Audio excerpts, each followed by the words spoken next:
Hello दोस्तों, नमस्ते, जय माता दी। मैं अपने चैनल में आप लोग का स्वागत करती हूँ। एक छोटा सा बेटी विवाह प्रस्तुत करने जा रही हूँ। आपको कैसा लगेगा आप लोग कमेंट बॉक्स में ज़रूर बताइएगा, और अच्छा लगे तो हमारे चैनल को लाइक करिएगा, चैनल को सब्सक्राइब करिएगा, और कमेंट बॉक्स में ज़रूर बताइएगा कि हमारा गाना आप सबको कैसा लगा।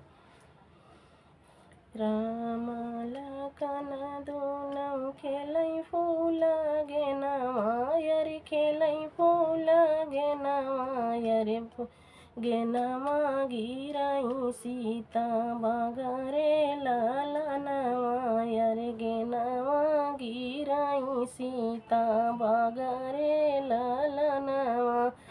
राम जे मांगिले सीता से गेनवा यरि सीता से गेनवा यरि सीता कई मुहवा निहारै रे ललनवा यरि सीता का मुहवा निहारै रे ललनवा। कि तुही सीता ओ सोचवा कई ढारल सोचवा कई ढारल कि तोहाई गड़ेला सोनार रे ललनवा कि तोहाई गड़ेला सोनार रे ललनवा।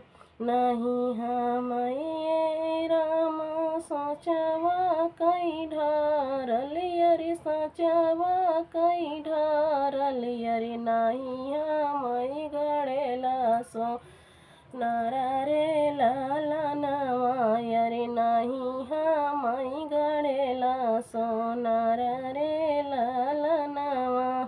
हम ताऊ हई राम जनक दुलारी यरि जनक दुलारी यरि फूलवा तोड़न बागी आए रे ललनवा यरि फूलवा तोड़न बागी आए रे ललनवा।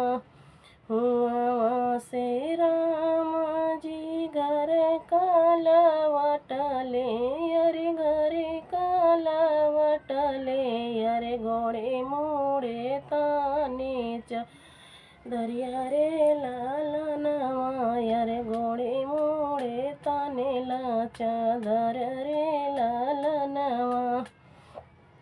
बैठी जगावेली माता कौशल्या यरि माता कौशल्या यरि काहे बेटा मनवा उदास रे ललनवा अरे काहे बेटा मनवा उदास रे ललनवा।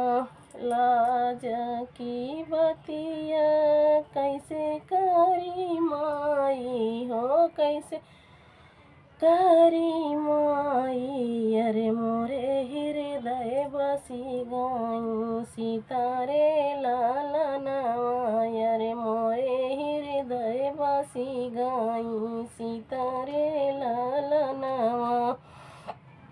धाऊ तू नौआ रे धाऊ तू बरिया यरि धाऊ तू बरिया यरि धाऊ या जोदिया के लोग रे ललनवा यरि धाऊ अयोध्या के लोग रे ललनवा। होता बिनु सारे राम जाई जनकपुर जाई है जनकपुर अरे सीता भी हिलाई आवै